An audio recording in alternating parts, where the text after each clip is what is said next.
ఏంట్రా ఇవన్నీ? కొవ్వు, విష పదార్థాలు, చెత్త అంతా నీ కడుపులోనే పోగేసుకున్నావు. ఇలా ఉంటే సమస్యలు తప్పవు. నేను కొత్తిమీర అప్పుడప్పుడు నా ఆకుల కషాయం తాగితే ఇలా శరీరం మొత్తం శుభ్రం అవుతుంది. విష పదార్థాలు బయటికి, ఆరోగ్యం లోపలికి. ఏంట్రా లోపల రాయి పెట్టుకుని బిల్డప్ ఇస్తున్నావా? నీళ్లు తాగడానికి టైం లేదు. కోలాలు, జంక్ ఫుడ్ మాత్రం రెగ్యులర్. అందుకే కిడ్నీలో ఇలా రాయి కూర్చుంది చూడు. నేను రణపాల ఆకు. నా కషాయం తాగితే కిడ్నీ ఆరోగ్యంగా ఉండేందుకు సహాయం చేస్తా. లోపల మార్గాలు క్లీన్ అవుతాయి. నేను శనగ బెల్లం ప్రతిరోజు ఖాళీ కడుపుతో తింటే 15 రోజుల్లో శరీరం 5 రెట్లు బలంగా అవుతుంది. బలహీనత పారిపోతుంది. అర్థమైందా? నేను వెల్లుల్లి ప్రతిరోజు తింటే బలం పెరుగుతుంది, మగతనం మేల్కొంటుంది, బలహీనత పారిపోతుంది, శిలాజిత్ లాంటి ప్రభావం వస్తుంది. అర్థమైందా? నేను పెద్ద యాలకులు వారంలో ఒక్కసారి నమిలితే శ్వాస ఫ్రెష్ గా ఫీల్ అవుతుంది, ఛాతీ లైట్ గా ఉంటుంది. కానీ ఓ మాట, ఆరోగ్యం కోసం అలవాట్లు కూడా సెట్ చేసుకో. అర్థమైందా?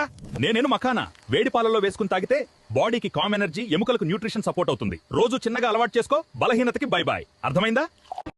నేను చిన్న ఉల్లిపాయను. రక్తంలోని కొవ్వును ఊడ్చి రక్త ప్రసరణ సాఫీగా జరిగేలా చేయడం నా పని.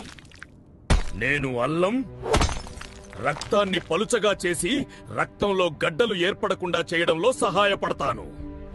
నేను బీట్రూట్ ను రక్తాన్ని పెంచి రక్త ప్రసరణ మెరుగ్గా జరిగేలా చేయడంలో సహాయపడతాను.